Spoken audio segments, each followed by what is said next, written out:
So as I told you, Albini Energia is the company I'm working for. It's an energy saving company, and it was established in 2011. Honestly, I started my activity in the textile field in 2004 with Cotonificio Albini. Cotonificio Albini is the textile mill of Albini Group, is a shirting fabric producer, and is the most important shirt fabric producer in Europe. It's very well known in all over the world because of the Italian fashion. And the group has many factories in Italy, in the north and in the south, in the east of Europe.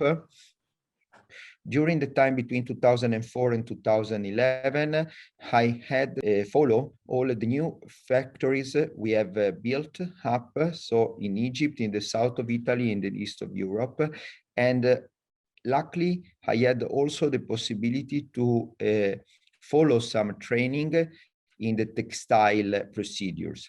That's, I believe, is quite important for our activity today, because our company is mainly focused on textile field.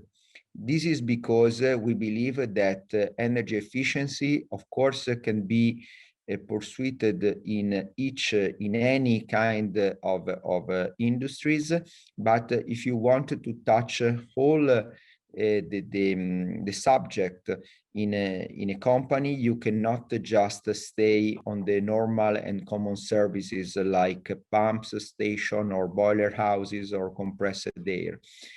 We think that one of the most important part for energy efficiency is also to touch the process. And of course, anybody can know all the processes around the world. So it's better to try to focus yourself in what you know well. And that's the reason why the 95% of our customers are mainly related to the textile. As I told you, as I was telling you, we made some training in textile, especially for finishing and the dye houses. Later on, we are going to discuss all the textile processes one by one, especially the wet processes, and we'll try to understand how you can suggest your customers some good example, some good projects to save money and energy. So what Albini Energia does? Albini Energia was established in 2011, and so myself, Silvia, and other colleagues were moved from the technical office of the textile factory to this consultant company. And we started working with all our customers in Italy, in China, Vietnam, Ethiopia, and in England and France. We normally start our activities with customers with an energy audit. Energy audit normally includes the investment payback analysis. There are, of course, consultancy services in order to propose and install energy saving plans. As soon as we understand the customer needs, we try to design some recovery system, and we make an offer, and luckily we try to supply them. Our energy activities are mainly related to new plant design, turnkey textile plant, industrial design systems. I just want to focus your attention on another system that we are going to discuss later on. This is a self-cleaning heat exchanger. We patented that system in China, in Vietnam, and in Italy. We just received the patent for Vietnam in 2021. This is pretty important because we believe that that system can be used almost in all industrial textile factories which are using wet processes. So I'm talking about mainly dye houses, garment factories, some garment factories where they do washes, and where they have a washing machine, and of course finishing factories. I wanted to explain you a little bit how this system works because we have used already in Vietnam a couple of times, and we believe that the project made good results in especially in terms of a payback, which is really pretty short. The system is made by an heat exchanger that can be done mainly in two different ways. Pipe shell, as you can see in the picture on the left, and the plate heat exchanger, as you can see in the picture on the right. We pass with the wastewater through the pipes, and the fresh water goes through the shell. But the system, it was patented because, as you can imagine, the wastewater is full of suspended solid. So there is a filter, automatic cleaning filter in front of this heat exchanger. And then there is a chemical cleaning system. That's the core of our patent. I mean, one of the problems with the heat exchangers in the textile field, at least, is that the chemicals contained inside the wastewater deposit itself on the walls of the heat exchanger, so on the pipes and on the plates. And so the efficiency drops very soon. And after a couple of months, your system efficiency drops off to 60, 50%. And it costs a lot of money and activities, working hours to stop everything and clean it up. So we made a system which is able to clean itself alone, automatically, of course. And if you don't mind, I'd like to show you how does it work with a short video presentation that can really help to better understand how does it work.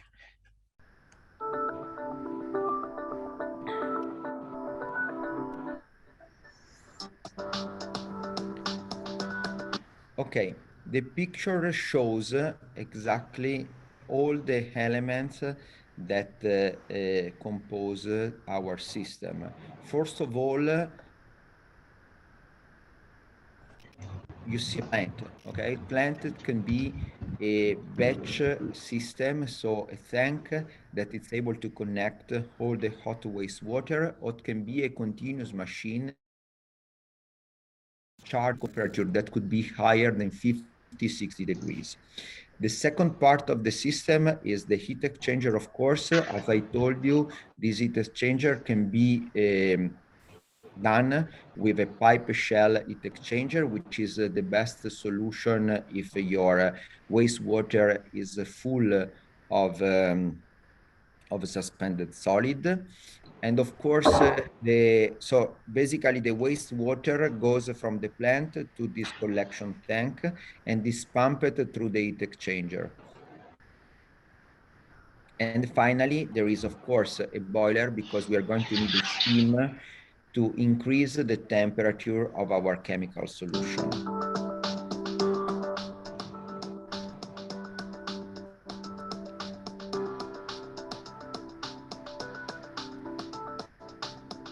That's the standard operation of the heat exchanger, so it shows how the system works.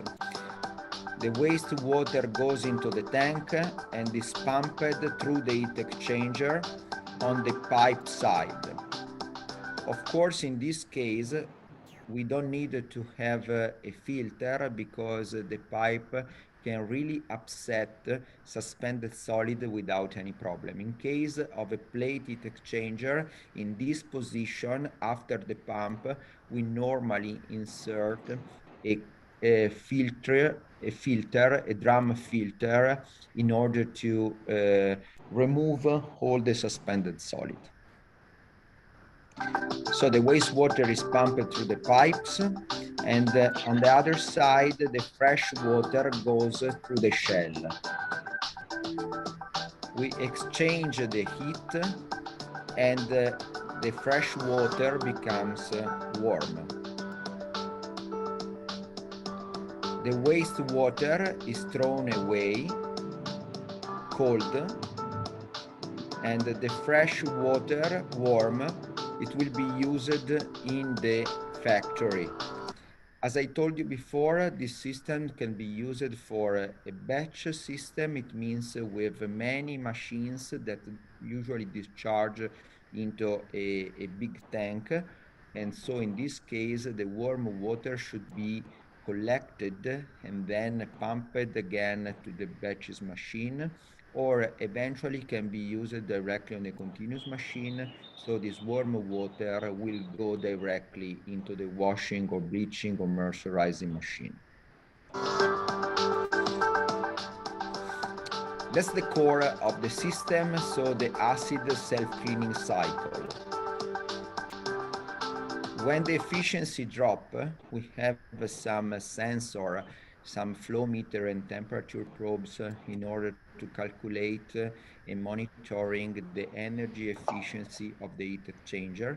When it drops, the heat exchanger goes to a bypass system and the cleaning procedure starts automatically. Basically, we dose some chemical, which could be acetic acid or lactic acid to the to the tank, and then we warm it up to 60-70 degrees. Of course, we need to fill up some fresh water, and the solution is warmed up to a certain temperature, which is normally 70-80 degrees. Once it's ready, this solution is pumped through the pipes on the heat exchanger and circulated again into the collection tank.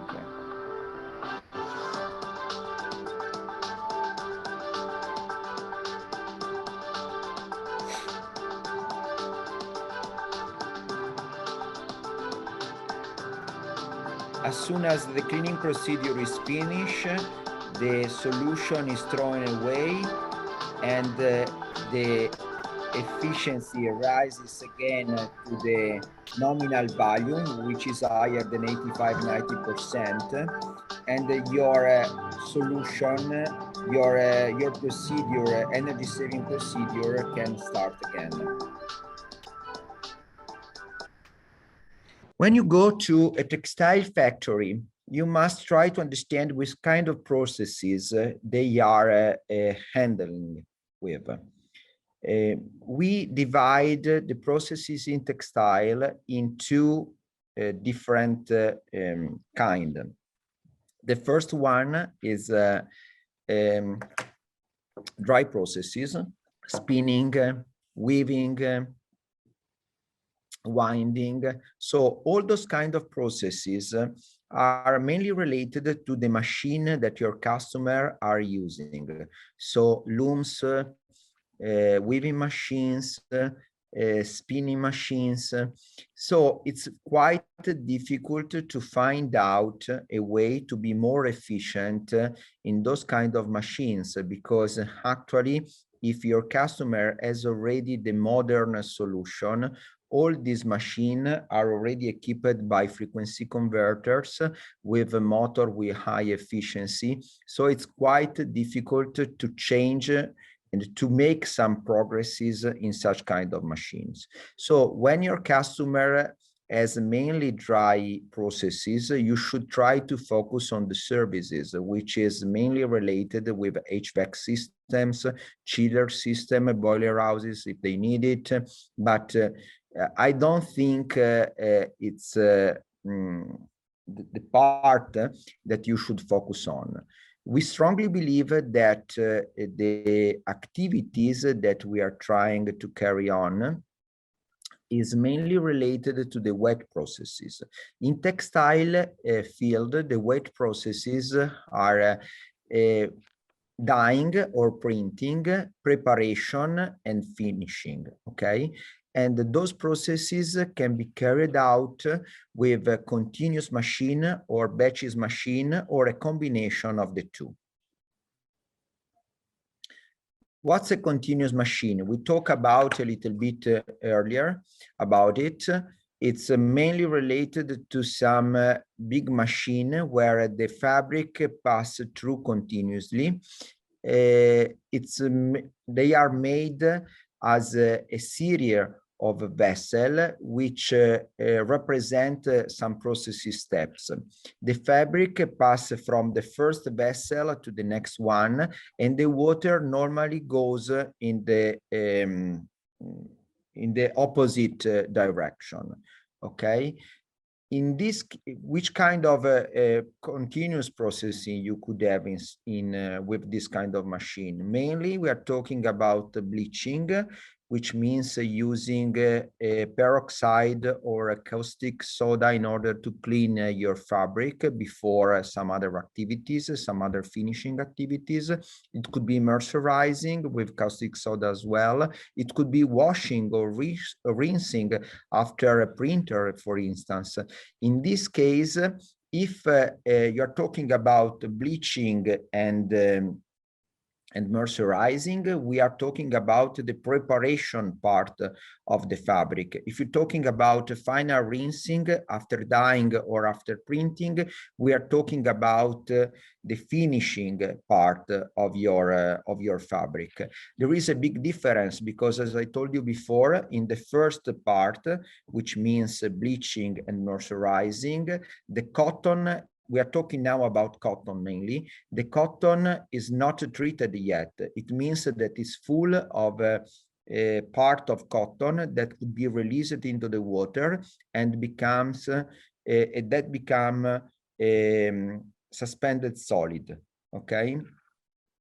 So in case you want to put some heat recovery system on those machines, you must remember that the quantity of suspended solid will be very high and you should handle them. On the other side, if you go to rinsing after printing or after dyeing, the majority of the cotton will be already released. So the suspended solid in that, the suspended solid quantity in that wastewater will be much less. The other process I want to talk about is the breast processing. It means that you put your fabric or your cotton, your cones, your bobbins directly in one machine, and the cotton stays on that machine, and all the process is performed in that machine.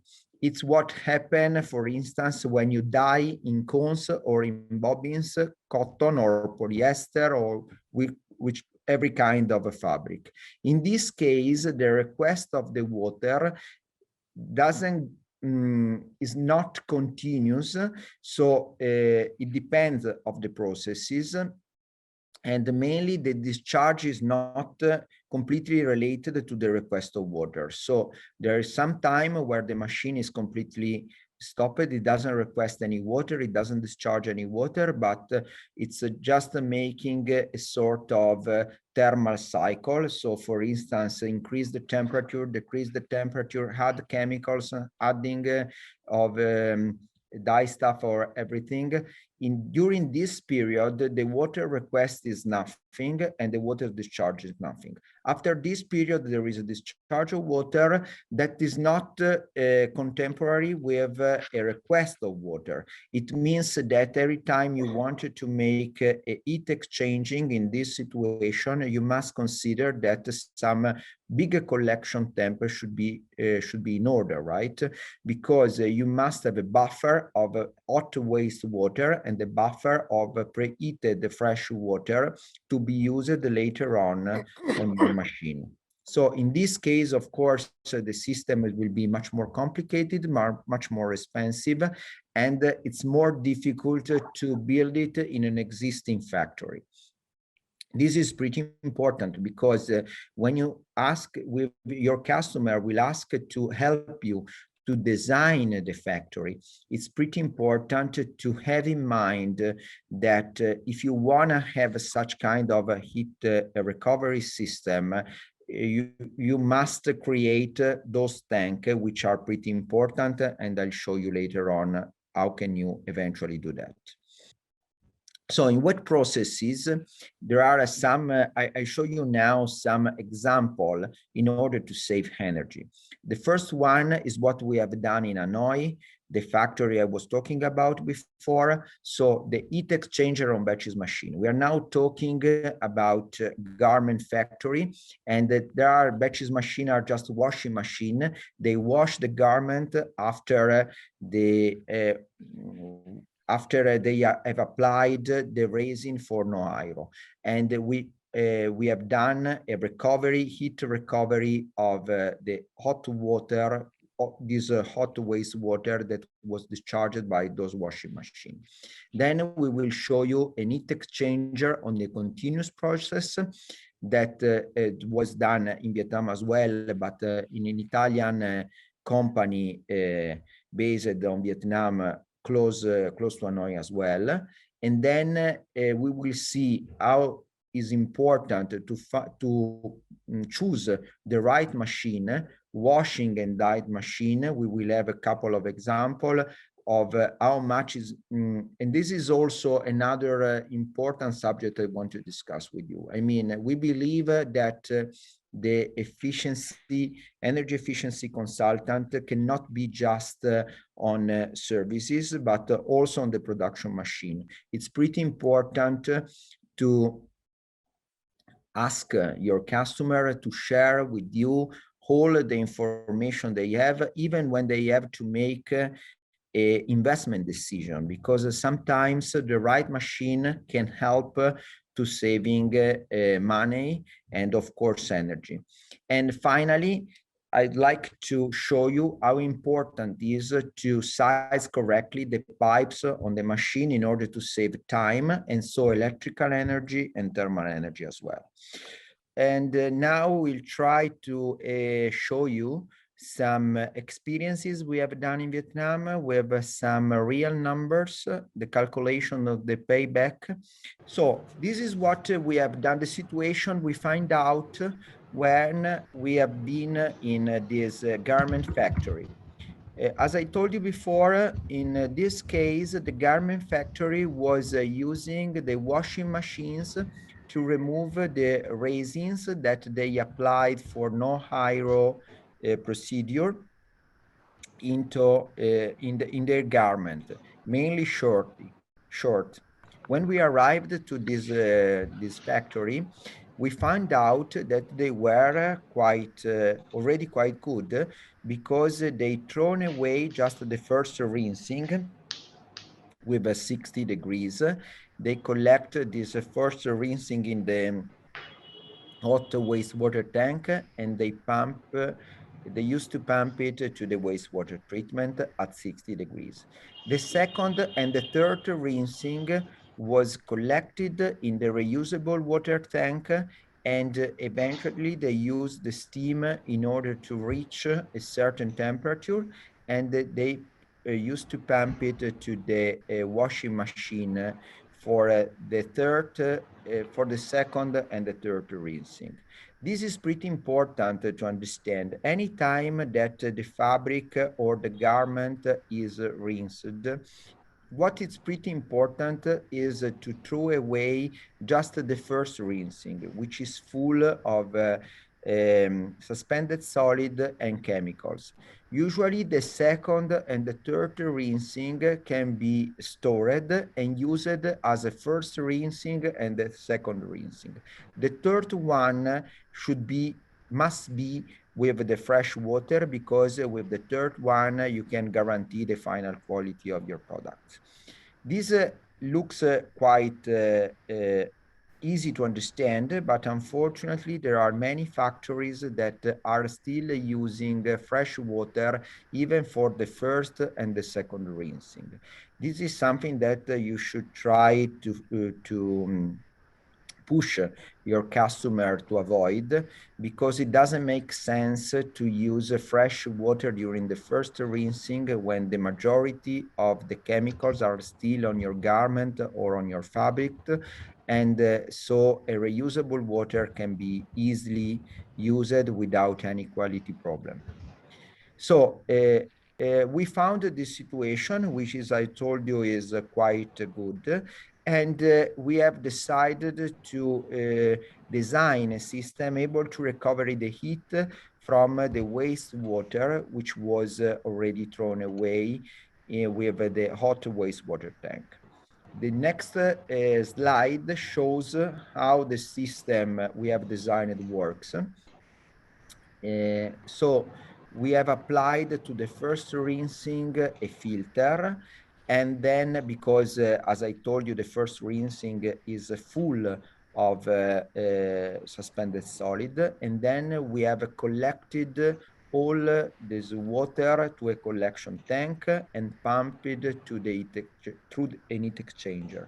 The same we have done for the second and the third rinsing, which in general don't need a filter because suspended solid are not so much, but because we have decided to use a plate heat exchanger, we needed to guarantee a certain a water quite clean to avoid a lock of the system or that the system was in some way be stuck. So we applied a filter a little bit more simple than the one we applied on the first rinsing, and we collected this water in this collection tank.